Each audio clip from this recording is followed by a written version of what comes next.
सिंदेवाही तालुक्यातील गुंजेवाही जिल्हा परिषद हायस्कूलचे शिक्षक प्रेमराज खोब्रागडे पत्नी देवांगणा यांच्यासह सिंदेवाहीत पॅथॉलॉजी सेंटरमध्ये गेले होते। दुचाकीने सिंदेवाही मूल मार्गावरील सिंदेवाहीतील गॅस एजन्सीजवळ प्रवास करताना ट्रक व दुचाकी अपघातात शिक्षक प्रेमराज बारीकराव खोब्रागडे वय 54 वर्षे यांचा मृत्यू झाला, तर पत्नी देवांगणा प्रेमराज खोब्रागडे वय 47 या जखमी झाल्याची घटना गुरुवारी दुपारी 12:30 वाजताच्या सुमारास घडली। घटनेचा तपास सिंदेवाही पोलीस करीत आहेत। पोलिसांनी ट्रक जप्त केला असून पुढील कारवाई करण्यात येत असल्याचे सिंदेवाही पोलीस स्टेशनचे ठाणेदार राठोड यांनी सांगितले।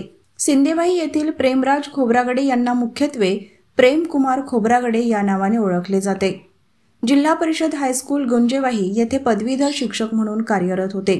शिक्षक म्हणून काम करीत असतानाच पुढील शिक्षण घेत राष्ट्रसंत तुकडोजी महाराज नागपूर विद्यापीठ येथे PhD पूर्ण केली व डॉक्टरेट मिळवली। बामसेफ संघटनेचे जिल्हा ट्रेनर म्हणून काम करीत होते। शिवराय फुले शाहू आंबेडकर विचारधारा आपल्या व्याख्यानातून समाजात पेरणारा प्रचंड व्यासंगी अभ्यासू विचारवंत म्हणून विदर्भात ते प्रसिद्ध होते। झाडीपट्टी रंगभूमीवर प्रयोगाचा उच्चांक गाठणाऱ्या भूक नाटकाचे लेखन त्यांनी केले आहे।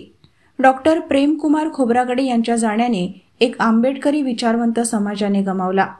कधीही न भरून येणारे समाजाचे नुकसान झाले असल्याची भावना व्यक्त केली जात आहे। त्यांच्या पश्चात पत्नी, 2 मुले आणि आप्त परिवार आहे। दुचाकी ट्रक अपघातात नामवंत व्यक्तीचा अपघात झाल्याने शोकसंवेदना व्यक्त केल्या जात असून अपघातातील ट्रक ड्रायव्हरला सिंदेवाही पोलिसांनी ताब्यात घेतले आहे। पुढील कार्यवाही सिंदेवाही पोलीस करीत आहेत।